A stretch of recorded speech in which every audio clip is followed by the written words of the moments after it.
शिव बाबा याद है ना। ओम शांति। 29 जून 2024 के ईश्वरीय महावाक्य। पहले सुनते हैं मुरली के मुख्य पॉइंट्स। बाबा ने कहा, यह पुरानी दुनिया बदल रही है। यहाँ देह सहित जो भी देखने में आता है ये सब विनाश हो जाएगा। तो सदा बुद्धि में रहे, अभी हम लौट रहे हैं। जब तक आत्माएं वापस घर नहीं लौटेंगी तब तक नई दुनिया में भी नहीं आ सकेंगे। बाबा ने कहा, अब तुम्हें पुरुषोत्तम बनने का अर्थात देवताओं जैसा बनने का पुरुषार्थ करना है। जब आसुरी गुण निकाल दैवी गुण धारण करेंगे तभी सतयुग में जा सकेंगे। बेहद का बाप तुम बच्चों के लिए नई दुनिया बना रहे हैं, तो इस कब्रिस्तान को भूल परिस्तान को और परिस्तान स्थापन करने वाले बाप को याद करना है। बाबा ने कहा, और सब संग तोड़ एक मुझ बाप को याद करो तो ऐसी दुनिया में चले जाएंगे जहाँ सुखों का अंत नहीं है। अपार सुख ही सुख है। यहाँ तो सब मनुष्य 5 विकारों रूपी रावण की जेल में दुखी हैं। बाप ही आकर उन्हें जेल से छुड़ाते और सदा सुखी बनाते हैं। लास्ट में बाबा ने कहा, तुम बच्चे भी बाप समान मनुष्यों को जियदान देते हो। आधा कल्प के लिए उन्हें सब दुखों से दूर कर देते हो, अर्थात मनुष्य से देवता बनाते हो। इसलिए बाप माताओं की महिमा करते हैं। तुम माताएं ही सारी सृष्टि को बहिष्ट बनाती हो, तभी तो गायन है ना, वंदे मातरम। अब सुनते हैं महावाक्यों को विस्तार से। बाबा ने कहा, मीठे बच्चे, शरीर सहित जो कुछ भी देखने में आता है यह सब विनाश होना है। तुम आत्माओं को अब घर लौटना है, इसलिए पुरानी दुनिया को भूल जाओ। प्रश्न, तुम बच्चे किन शब्दों में सभी को बाप का मैसेज सुना सकते हो? उत्तर, सभी को सुनाओ कि बेहद का बाप बेहद का वर्षा देने आया है। अब हद के वर्षे का समय पूरा हुआ, अर्थात भक्ति पूरी हुई। अब रावण राज्य समाप्त होता है। बाप आया है तुम्हें रावण 5 विकारों की जेल से छुड़ाने। यह पुरुषोत्तम संगम युग है। इसमें तुम्हें पुरुषार्थ कर दैवी गुणों वाला बनना है। सिर्फ पुरुषोत्तम संगम युग को भी समझ लें तो स्थिति श्रेष्ठ बन सकती है। ओम शांति। अब रूहानी बच्चे क्या कर रहे हैं? अव्यभिचारी याद में बैठे हैं। एक होती है अव्यभिचारी याद, दूसरी होती है व्यभिचारी याद। अव्यभिचारी याद अथवा अव्यभिचारी भक्ति जब पहले शुरू होती है तो सब शिव की पूजा करते हैं। ऊंचते ऊंच भगवान वही है। वह बाप भी है, फिर शिक्षक भी है। पढ़ाते हैं। क्या पढ़ाते हैं? मनुष्य से देवता बनाते हैं। देवता से मनुष्य बनने में तुम बच्चों को 84 जन्म लगे हैं और मनुष्य से देवता बनने में 1 सेकंड लगता है। यह तो बच्चे जानते हैं। हम बाप की याद में बैठे हैं। वह हमारा टीचर भी है, सतगुरु भी है। योग सिखाते हैं कि एक की याद में रहो। वह खुद कहते हैं, हे आत्माओं, हे बच्चे, देह के सब संबंध छोड़ो, अब वापस जाना है। यह पुरानी दुनिया बदल रही है, अभी यहाँ रहना नहीं है। पुरानी दुनिया के विनाश लिए ही यह बारूद आदि बनाए हुए हैं। नेचुरल कैलेमिटीज भी मदद करती है। विनाश तो होना है जरूर। तुम पुरुषोत्तम संगम युग पर हो, यह आत्मा जानती है। हम अभी लौट रहे हैं, इसलिए बाप कहते हैं इस पुरानी दुनिया पुरानी देह को भी छोड़ना है। देह सहित जो भी इस दुनिया में देखने में आता है यह सब विनाश हो जाना है। शरीर भी खत्म होना है। अब हम आत्माओं को घर लौटना है। लौटने बिगर नई दुनिया में आ नहीं सकेंगे। अब तुम पुरुषोत्तम बनने का पुरुषार्थ कर रहे हो। पुरुषोत्तम हैं यह देवताएं। सबसे ऊंचते ऊंच है निराकार बाप। फिर मनुष्य सृष्टि में आओ तो इसमें है ऊंच देवता, वह भी मनुष्य हैं परंतु दैवी गुणों वाले। फिर वही आसुरी गुणों वाले बनते हैं। अब फिर आसुरी गुणों से दैवी गुणों में जाना पड़े, सतयुग में जाना पड़े। किसको? तुम बच्चों को। तुम बच्चे पढ़ रहे हो, औरों को भी पढ़ाते हो। सिर्फ बाप का ही मैसेज देना है। बेहद का बाप बेहद का वर्षा देने आया है। अब हद का वर्षा पूरा होता है। बाप ने समझाया है 5 विकारों रूपी रावण की जेल में सब मनुष्य हैं, सब दुख ही उठाते हैं, सूखी रोटी मिलती है। बाप आकर के सबको रावण की जेल से छुड़ाए सदा सुखी बनाते हैं। बाप के सिवाय मनुष्य को देवता कोई बना न सके। तुम यहाँ बैठे हो मनुष्य से देवता बनने के लिए। अभी है कलयुग, बहुत धर्म हो गए हैं। तुम बच्चों को रचता और रचना का परिचय खुद बाप बैठ देते हैं। तुम सिर्फ ईश्वर परमात्मा कहते थे। तुमको यह पता नहीं था कि वह बाप भी है, टीचर भी है, गुरु भी है। उनको कहा जाता है सतगुरु, अकाल मूर्त भी कहा जाता है। तुमको आत्मा और जीव कहा जाता है। वह अकाल मूर्त इस शरीर रूपी तख्त पर बैठे हैं। वह जन्म नहीं लेते हैं, तो वह अकाल मूर्त बाप बच्चों को समझाते हैं मेरा अपना रथ नहीं है, मैं तुम बच्चों को पावन कैसे बनाऊं, मुझे तो रथ चाहिए ना। अकाल मूर्त को भी तख्त तो चाहिए। अकाल तख्त मनुष्य का होता है और कोई का नहीं होता है। तुम हरेक को तख्त चाहिए। अकाल मूर्त आत्मा यहाँ विराजमान है। वह सभी का बाप है। उनको कहा जाता है महाकाल। वह पुनर्जन्म में नहीं आते हैं। तुम आत्माएं पुनर्जन्म में आती हो। मैं आता हूँ कल्प के संगम युगे। भक्ति को रात, ज्ञान को दिन कहा जाता है। यह पक्का याद करो। मुख्य हैं ही 2 बातें, अल्फ और बे, बाप और बादशाही। बाप आकर बादशाही देते हैं और बादशाही के लिए पढ़ाते हैं, इसलिए इसको पाठशाला भी कहा जाता है। भगवानुवाच, भगवान तो है निराकार, उनका भी पाठ होना चाहिए। वह है ऊंचते ऊंच भगवान, उनको सभी याद करते हैं। बाप कहते हैं ऐसा कोई मनुष्य नहीं होगा जो भक्ति मार्ग में याद न करता हो। दिल से ही सब पुकारते हैं, हे भगवान, हे लिबरेटर, ओ गॉड फादर, क्योंकि वह है सभी आत्माओं का फादर। जरूर बेहद का ही सुख देंगे। हद का बाप हद का सुख देते हैं, कोई को पता नहीं। अब बाप आए हैं, कहते हैं बच्चों और संग तोड़ मुझ एक बाप को याद करो। यह भी बाप ने बताया है। तुम देवी देवता नई दुनिया में रहते हो, वहाँ तो अपार सुख है। उन सुखों का अंत नहीं पाया जाता है। नए मकान में सदैव सुख होता है, पुराने में दुख होता है। तब तो बाप बच्चों के लिए नया मकान बनवाते हैं। बच्चों का बुद्धि योग नए मकान में चला जाता है।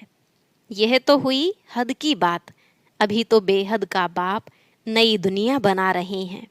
पुरानी दुनिया में जो कुछ देखते हो वह कब्रिस्तान होना है।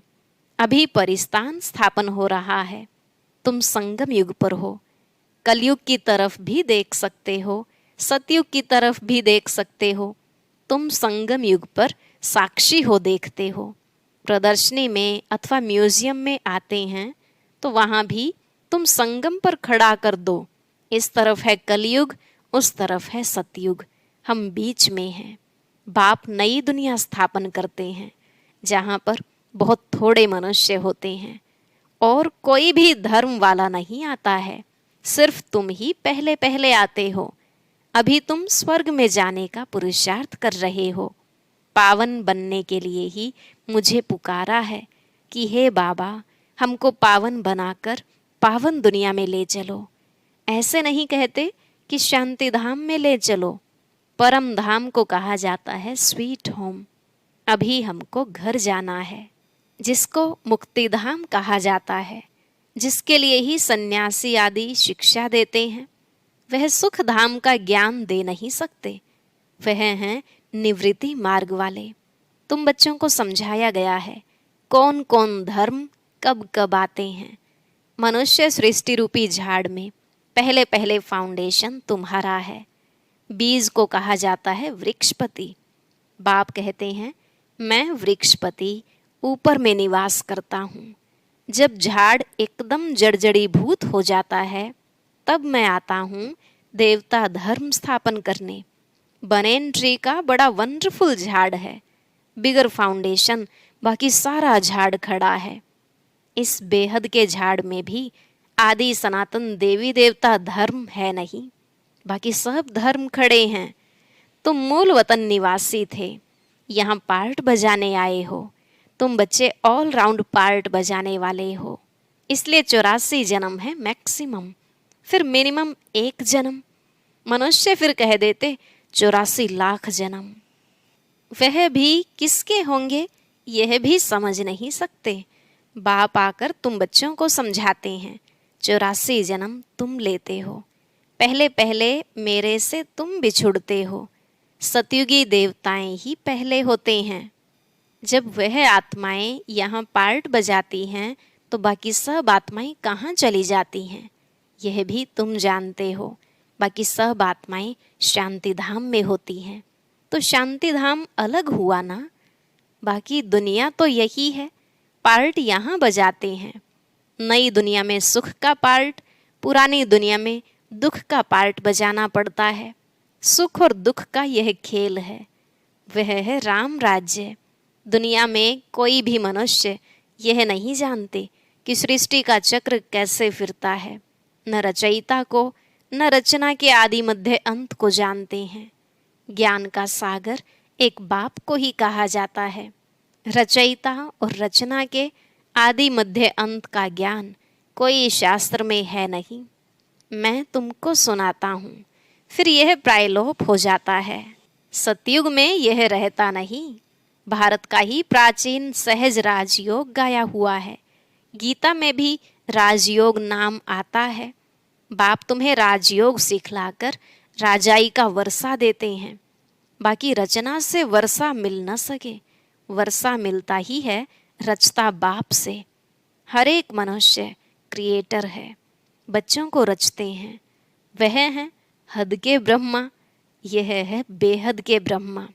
वह है निराकार आत्माओं के पिता, वह लौकिक पिता, यह फिर है प्रजापिता। प्रजापिता कब होना चाहिए? क्या सतयुग में? नहीं, पुरुषोत्तम संगम युग पर होना चाहिए। मनुष्यों को यह भी पता नहीं है कि सतयुग कब है। उन्होंने तो सतयुग कलयुग आदि को लाखों वर्ष दे दिए हैं। बाप समझाते हैं 1250 वर्ष का एक युग होता है। 84 जन्मों का भी हिसाब चाहिए ना, सीढ़ी का भी हिसाब चाहिए ना। हम कैसे उतरते हैं? पहले पहले फाउंडेशन में हैं देवी देवता, उनके बाद फिर आते हैं इस्लामी बोधि। बाप ने झाड़ का राज भी बताया है। बाप के सिवाय तो कोई सिखला न सके। तुमको कहेंगे यह चित्र आदि कैसे बनाए, किसने सिखाया? बोलो, बाबा ने हमें ध्यान में दिखाया, फिर हम यहाँ बनाते हैं। फिर उनको बाप ही इस रथ में आकर करेक्ट करते हैं कि ऐसे ऐसे बनाओ, खुद ही करेक्ट करते हैं। श्री कृष्ण को श्याम सुंदर कहते हैं, परंतु मनुष्य तो समझ नहीं सकते कि क्यों कहा जाता है। यह वैकुंठ का मालिक था तो गोरा था, फिर गावड़े का छोरा सांवरा बना, इसलिए उनको ही श्याम सुंदर कहते हैं। यही पहले आते हैं। तत्वम, इन लक्ष्मी नारायण की राजाई चलती है। आदि सनातन देवी देवता धर्म की स्थापना कौन करते हैं यह भी किसको पता नहीं है। भारत को भी भुलाए हिंदुस्तान के रहवासी हिंदू कह देते हैं। मैं भारत में ही आता हूँ। भारत में देवताओं का राज्य था जो अब प्रायलोप हो गया है। मैं आता हूँ फिर से स्थापना करने। पहले पहले है ही आदि सनातन देवी देवता धर्म। यह झाड़ वृद्धि को पाता रहता है। नए नए पत्ते मठ पंथ पिछाड़ी में आते हैं तो उनकी भी शोभा हो जाती है। फिर अंत में जब सारा झाड़ जर्जरीभूत अवस्था को पाता है तब फिर मैं आता हूँ। यदा यदा ही धर्मस्य, आत्मा अपने को भी नहीं जानती तो बाप को भी नहीं जानती। अपने को भी गाली देते, बाप को और देवताओं को भी गाली देते रहते हैं। तमोप्रधान बेसमझ बन जाते हैं। तब मैं आता हूँ। पतित दुनिया में ही आना पड़े तो मनुष्यों को जियदान देते हो, अर्थात मनुष्य से देवता बनाते हो, सब दुखों से दूर कर देते हो, सो भी आधा कल्प के लिए। गायन भी है ना, वंदे मातरम। कौन सी माताएं जिनकी वंदना करते हैं? तुम माताएं हो, सारी सृष्टि को बहिष्ट बनाती हो। भल पुरुष भी हैं लेकिन मेजॉरिटी माताओं की है, इसलिए बाप माताओं की महिमा करते हैं। बाप आकर तुमको इतनी महिमा लायक बनाते हैं। अच्छा, मीठे मीठे सिकिलधे बच्चों प्रति माता पिता बाप दादा का याद प्यार और गुड मॉर्निंग। रूहानी बाप की रूहानी बच्चों को नमस्ते। रूहानी बच्चों की रूहानी बाप दादा को नमस्ते नमस्ते, गुड मॉर्निंग, शुक्रिया बाबा, शुक्रिया। धारणा के लिए मुख्य सार। पहला पॉइंट, अपार सुखों की दुनिया में चलने के लिए संगम पर खड़ा होना है। साक्षी हो सब कुछ देखते हुए बुद्धि योग नई दुनिया में लगाना है। बुद्धि में रहे अभी हम वापस घर लौट रहे हैं। दूसरा, सभी को जियदान देना है। मनुष्य से देवता बनाने की सेवा करनी है। बेहद के बाप से पढ़कर दूसरों को पढ़ाना है। दैवी गुण धारण करने और कराने हैं। आज का वरदान, सदा श्रेष्ठ समय प्रमाण श्रेष्ठ कर्म करते वाह वाह के गीत गाने वाले भाग्यवान आत्मा भव। सदा श्रेष्ठ समय प्रमाण श्रेष्ठ कर्म करते वाह वाह के गीत गाने वाले भाग्यवान आत्मा भव। बाबा ने कहा, इस श्रेष्ठ समय पर सदा श्रेष्ठ कर्म करते वाह वाह के गीत मन से गाते रहो। वाह मेरा श्रेष्ठ कर्म या वह श्रेष्ठ कर्म सिखलाने वाले बाबा, तो सदा वाह वाह के गीत गाओ। कभी गलती से भी दुख का नज़ारा देखते भी हाय शब्द नहीं निकलना चाहिए। वाह ड्रामा वाह और वाह बाबा वाह। जो स्वप्न में भी नहीं था वह भाग्य घर बैठे मिल गया। इसी भाग्य के नशे में रहो। स्लोगन, मन बुद्धि को शक्तिशाली बना दो तो कोई भी हलचल में अचल अडोल रहेंगे। मन बुद्धि को शक्तिशाली बना दो तो कोई भी हलचल में अचल अडोल रहे। आज के ज्ञान मोती में हम जानेंगे कि सतयुग में श्री कृष्ण के साथ पढ़ने वाली रास करने वाली जो आत्माएं हैं उनका संगम युग पर पुरुषार्थ कैसा होगा, अर्थात कैसे पहचाने कि यह आत्मा सतयुग में श्री कृष्ण के अंग संग रहेगी। जानने के लिए सुनते हैं आज का अव्यक्त ज्ञान मोती।